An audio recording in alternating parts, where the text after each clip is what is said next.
우리가 살다 보면 상처를 줄 때가 있고 상처를 받을 때가 있습니다.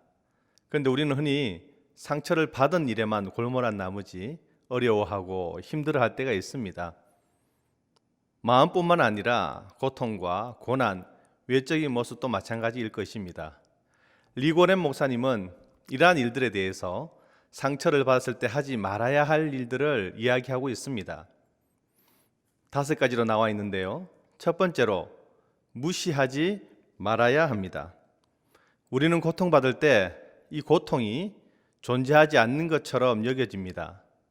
그래서 이 고통이 없는 것처럼 생각하고요. 그냥 괜찮다라고 생각하며 살아가고 있다는 것입니다. 하지만 이 고통이 사라집니까? 아니죠. 계속해서 있는 것이죠. 아니, 나는 없다, 괜찮다라고 생각하지만 괜찮은 게 아니라는 것입니다. 그래서 이 고통이 늘 존재하여서 우리를 따라다니며 고통스럽게 만든다는 것입니다. 어떻게 해야 할까요? 우리는 이 상황 가운데, 고통 가운데 정면을 바라보고 마주서야 된다는 것입니다. 두 번째로 회피하지 말아야 합니다. 상처를 받으면 사람들은 도망가기 시작합니다. 그 문제에서 도망가고요. 그 일들을 없는 것처럼 생각하며 도망을 간다는 것입니다. 리고렌 목사님이 재밌는 이야기를 합니다. 모든 건물에 있는 문이 밖으로 열리는 것은 바로 잘 도망가기 위함이다. 그런 것 같습니다. 건물의 문이 밖으로 열린다는 것은 사람들은 다 도망가기, 아니 나가기를 원한다는 것입니다. 우리의 본성이라는 것입니다. 어떤 일이 생기면 마주하지 않고 그냥 도망가 버립니다. 도망가는 방법도 여러 가지가 있죠. 어떤 일이 있을까요? 미디어에 의존합니다. 영화를 보거나 핸드폰을 보거나 또한 게임을 하거나 그리고 취미생활을 하죠. 등산을 하거나 골프를 하거나 운동을 하거나 그런 많은 활동들을 통해서 이 고통들을 잊어버리려고 애를 쓴다는 것입니다. 그런데 그런 활동들을 할 때는 괜찮은 것 같은데 막상 그 활동이 끝나고 나면 그 고난과 상처들은 또 그대로 나를 기다리고 있다는 것입니다. 결코 그 상처들이 제거되지 않는다는 것입니다. 세 번째로 숨기지 말아야 합니다. 어떤 사람들은 무시하지도 않고 회피하지도 않지만 이런 상황들을 숨기려고 한다는 것입니다. 가면을 쓰는 것이죠. 얼굴에는 웃음을 가득 머금고 괜찮다라고 생각하며 괜찮은 척하며 사는 것입니다. 정말 괜찮을까요? 얼굴은 웃음을 뜨지만 이 가슴 한켠에는 그 고통 때문에 어려워하고 힘들어하고 아파하는 것입니다.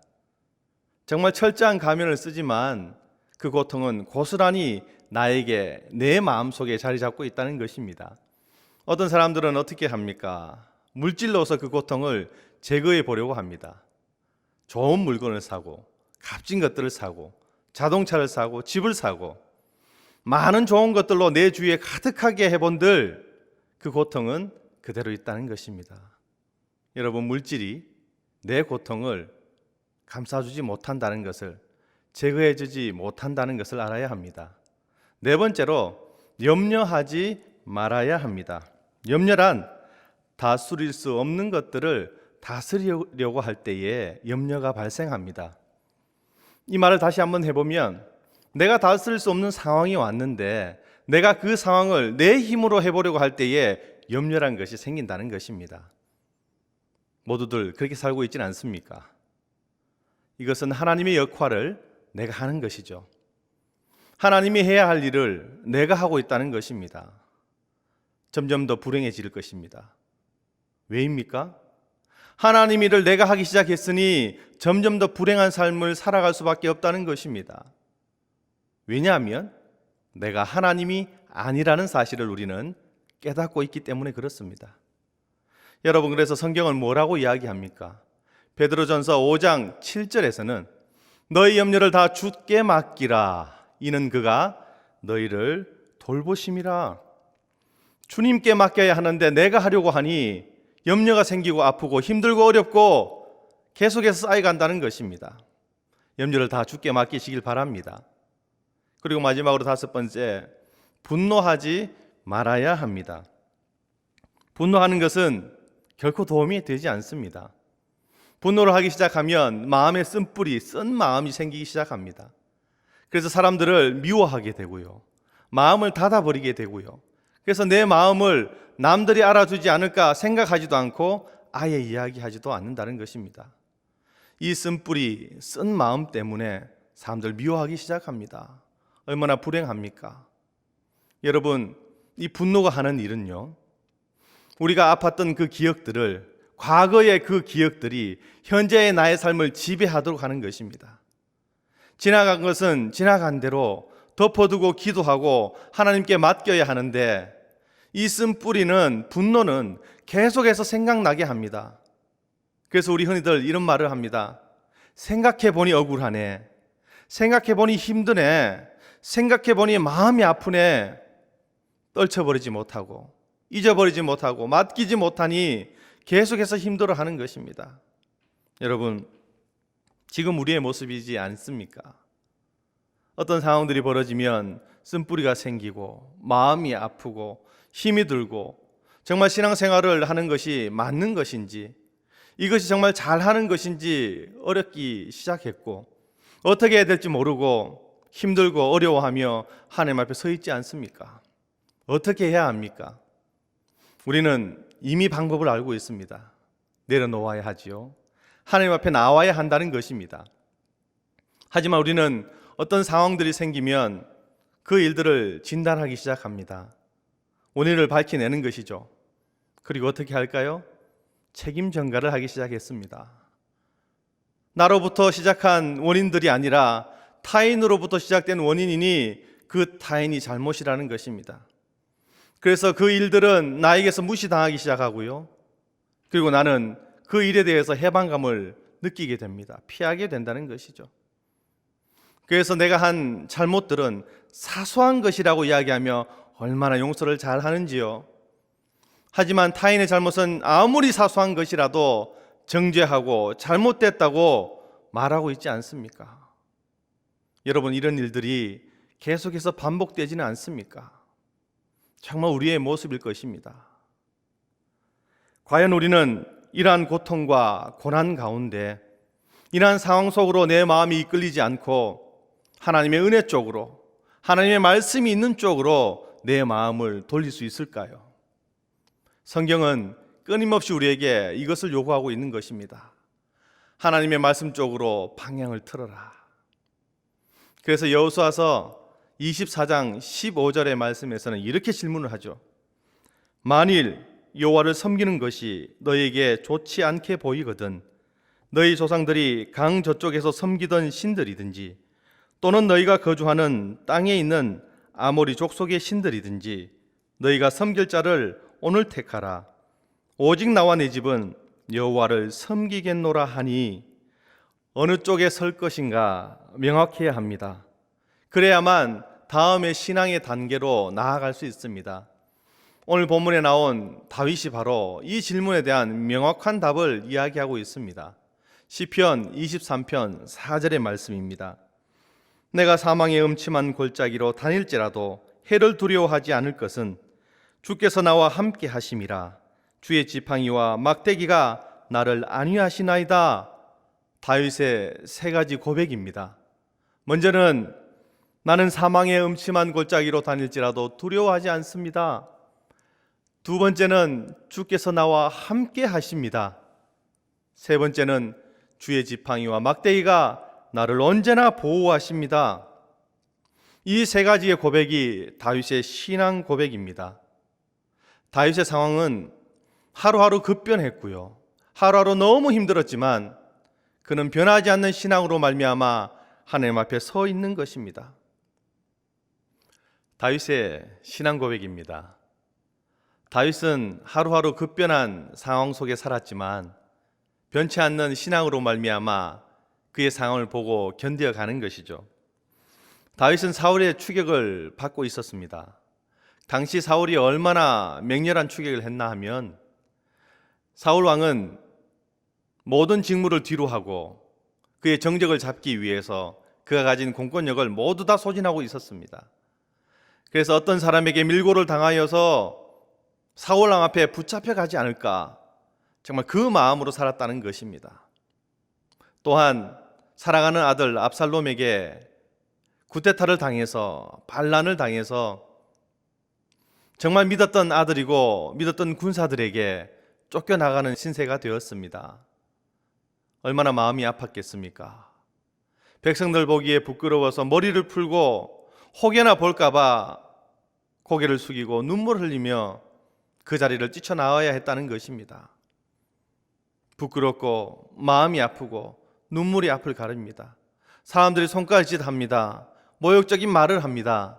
그럼에도 불구하고 그는 약한 사람이 되어서 한마디 말도 하지 못하고 도망을 나와야 했습니다.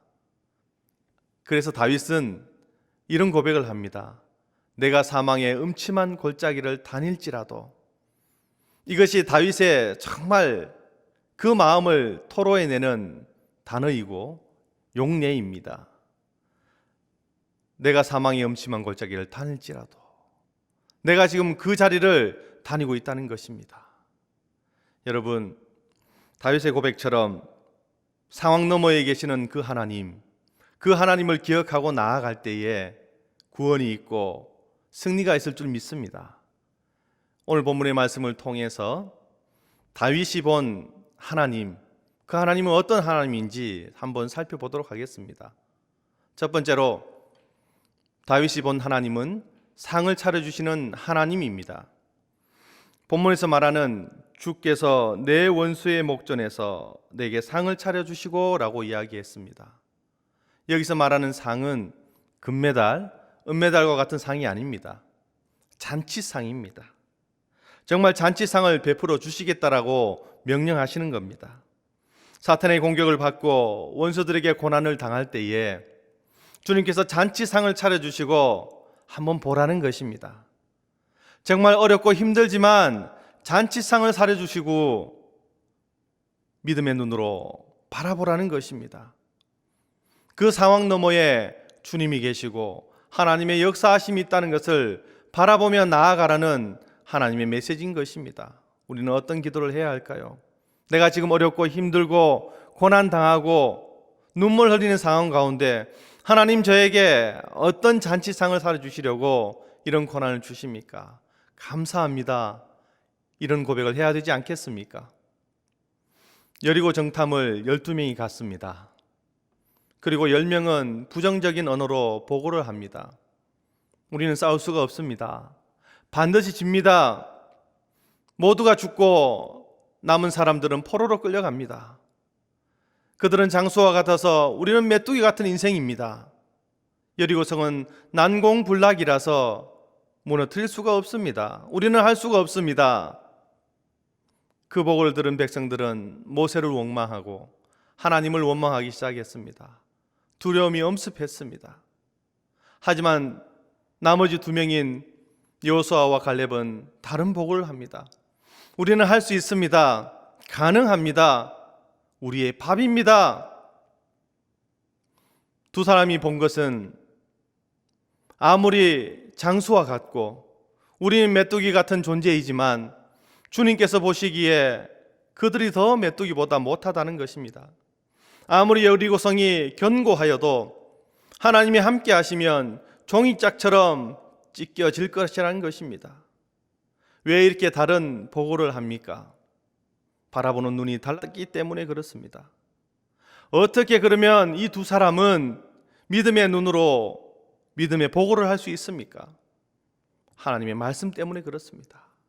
주님께서 반드시 가나안 땅을 주시겠다고 했던 그 약속 때문에 그렇습니다. 이 말씀 때문에 가능합니다. 할 수 있습니다. 지나갑니다. 우리는 승리할 것입니다. 승리의 메시지를 전한다는 것입니다. 다윗도 마찬가지입니다. 지금의 상황은 난공불락입니다. 사면초가입니다. 할 수 있는 게 아무것도 없습니다. 그럼에도 불구하고 원수의 목전에서 상을 차려주시는 하나님, 그 하나님을 믿고 고백하는 것입니다. 여러분, 굉장히 중요한 내용입니다. 장소에게 있어서 이 잔치상은 굉장한 행복입니다. 죽음의 난간을 뚫고 승리해서 이겼습니다. 개선식을 했습니다. 그리고 왕 앞에서 왕이 베푼 잔치상을 얻어먹고 있습니다. 이 얼마나 영광스럽습니까?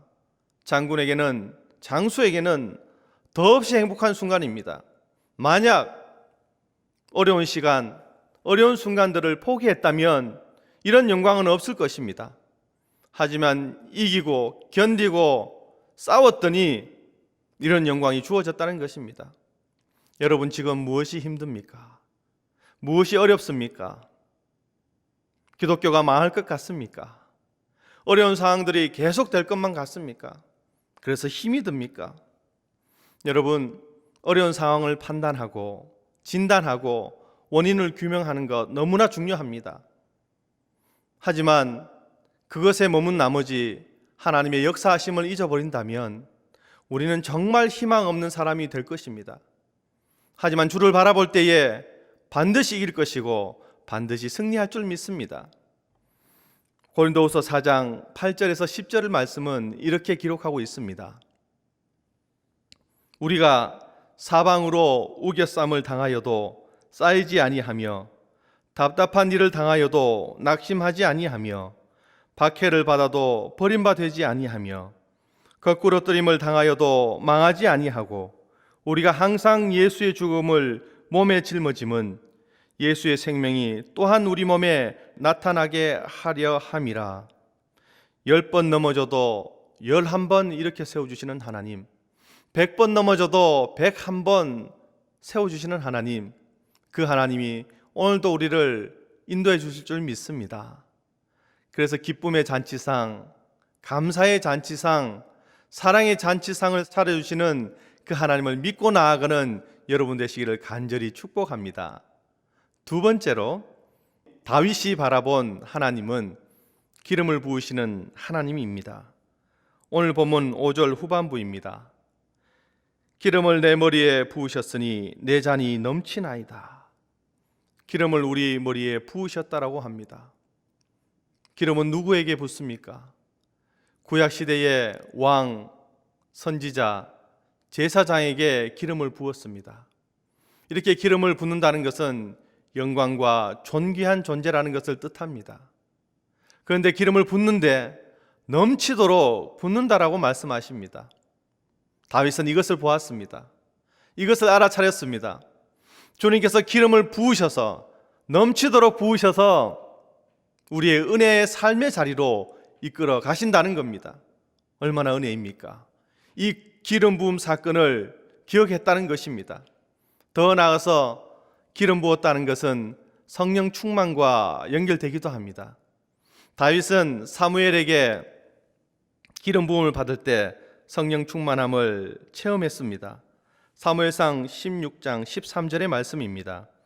사무엘이 기름 뿔병을 가져다가 그의 형제 중에서 그에게 부었더니 이날 이후로 다윗이 여호와의 영에 크게 감동되어 사무엘이 떠나서 라마로 가니라. 기름 부을 때에 성령 충만함을 받은 것입니다. 영적인 전쟁이 있을 때에, 우리가 나태해지고 절망 가운데 있을 때에 성령의 충만함을 힘입어 싸우는 것입니다.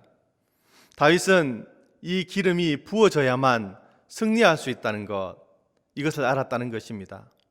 마치 목자가 양의 머리에 기름을 바르듯이 그 기름이 발라졌을 때 살 수 있고 구원받을 수 있고 승리할 수 있다는 것입니다. 다윗은 목자였습니다. 목자는 양들에게 그의 머리에 기름을 발라야 했습니다. 왜냐하면 기름을 발라야만 나쁜 파리들, 다른 기생충들이 다가오지 못했다라고 합니다. 만약 파리가 앉아서 알을 까게 되고 그 알이 부화되고 애벌레가 양의 코를 통해 뇌로 가게 된다면 양은 죽을 수밖에 없었다라고 합니다. 그렇기에 기름을 발라줌으로 말미암아 그 생명을 구원하는 것이고, 양의 입장에서는 영광스러운 모습이 바로 이 기름 부음의 사건이라는 것입니다. 더 나아가서 목자들은 물통을 준비했다라고 합니다. 푸른 목초지에서 풀을 뜯어먹고 그다음 목이 마르지 아니할까 물통에 물을 가득 부어줬다라고 합니다. 양의 입장에서 보면 정말 내 잔이 넘칩니다라는 사건이 바로 그때 일어난다는 것입니다. 다윗은 지금 이러한 생각을 하면서 목자이신 하나님을 노래하고 있습니다. 흘러 넘칩니다. 은혜가 넘칩니다. 물이 넘칩니다. 이렇게 표현한다는 것입니다. 목동이었던 자신의 경험에서도 분명히 알 수 있습니다. 자신이 양을 칠 때에 원수들이 다가오지 못하게 막았었고요. 그리고 꼴을 잘 먹을 수 있도록 좋은 자리로 인도했고요. 그리고 파리들이 다른 기생충들이 오지 못하게 양들의 머리에 기름을 발라주었다는 것입니다. 이처럼 인간 목자들도 목동들도 이렇게 자기 양을 위해서 열심을 다해서 하는데 나의 영적인 아니 우리 인생의 목자이신 하나님께서 그렇게 해주신다는 겁니다. 이것이 그의 믿음이었습니다. 기름을 발라서 병충해가 없게 정말 꼴이 마르지 않게 지팡이로 말미암아 나를 보호하게 푸른 초장 맑은 물가로 나를 인도하시는 그 목자 하나님, 그 하나님이 지금 나의 상황과 형편에 있어서 어떠하든지 나를 인도하실 것이고 보호하심을 믿고 기도하는 것입니다. 여러분, 기름 부음의 사건이 있습니까? 성령 충만의 사건이 있습니까? 아니 이것을 잊어버려서 괴로워하십니까? 하나님은 오늘 또 우리 머리 위에 기름을 부으실 줄 믿습니다. 붓는데 넘치도록 부으실 줄 믿습니다. 다윗의 고백처럼 내 잔이 넘치나이다. 내가 은혜가 넘치나이다. 성령 충만이 넘치나이다. 고백하는 여러분 되시길 간절히 축복합니다. 필립 켈러라는 신학자는 양과 목자라는 책에서 이렇게 이야기합니다. 양들에게는 4가지 습성이 있다고 합니다. 그래서 이 4가지의 습성이 해결되지 않으면 눕지 않는다고 합니다. 먼저는 양들은 본래 겁이 많은 동물이기 때문에 두려움에서 벗어나지 않으면 누우려고 하지 않는다라고 합니다. 두 번째로 양들은 집단 안에서 사회적 행동을 하는 동물이기 때문에 저희들 간에 싸움이 쉬지 않으면 누우려고 하지 않는다라고 합니다. 세 번째, 만일 파리나 기생충으로 말미암아 괴로움을 받는 경우에도 양들은 누우려고 하지 않는다라는 것입니다. 네 번째로, 배부르게 꼴을 먹지 않는 한 양들은 누우려고 하지 않는다라고 합니다. 여러분 잘 보십시오. 첫 번째 내용도, 두 번째 내용도, 세 번째 내용도, 네 번째 내용도 두려움을 벗게 하는 것도, 그들이 서로 싸우는 것도, 파리나 기생충이 근접하지 못하게 하는 것도, 배부르게 꼴을 먹는 것도 모두가 목자의 몫이라는 것입니다. 목자가 이렇게 해줘야 한다는 것을 다윗은 알았다는 것입니다. 그래서 하나님 앞에 매달리고요. 그래서 하나님이 나와 동행하십니다. 선포하며 나아가는 것입니다. 그래야만 구원이 있고 그래야만 승리가 있다는 것입니다. 다윗은 누구보다도 이 사실을 잘 알았습니다. 여러분 너무나 중요한 사실 아닙니까? 오늘도 하나님은 목자 하나님 되셔서 우리를 함께 하시고 원수의 목전에서 상을 차려주시고 기름을 내 머리 위에 부어서 근접하지 못하도록 보호하신 하나님을 믿습니까? 우리는 마태복음 6장 33절을 기억해야 합니다. 그런즉 너희는 먼저 그의 나라와 그의 의를 구하라. 그리하면 이 모든 것을 너희에게 더하시리라. 하나님의 말씀이 우선시되는 삶을 살아가십시오. 그래야만 축복이 따라오는 것입니다. 여러분 태양을 바라보고 걸어보십시오. 그림자가 어디 있습니까? 내 뒤에 서게 됩니다. 우리의 태양 되시는 하나님을 바라보고 살아가면 내 삶의 어두운 그림자는 내 뒤로 가게 되어 있습니다. 우리는 결코 뒤돌아서지 않는 것입니다. 뒤돌아서지 않겠네라는 고백을 하며 살아가는 것입니다. 그렇게 된다면 넘치는 은혜가 부어줄 줄 믿습니다. 그런데 왜 넘치는 은혜가 그 은혜의 신앙이 실패가 됩니까? 내가 하려고 해서 그렇습니다. 넘치는 은혜를 만끽하려면 넘치는 은혜를 주시는 하나님을 따라가기만 하면 되는 것입니다. 하나님의 은혜를 구하며 따라갔을 때에, 고개를 들어 하늘을 바라봤을 때에 반드시 은혜는 부어주실 것이고 넘치게 될 것이고 나를 통해 하나님의 역사하심이 나타날 줄 믿습니다. 이 모든 일들을 고백하며 나아가는 저와 여러분 되시기를 간절히 축복합니다. 아멘.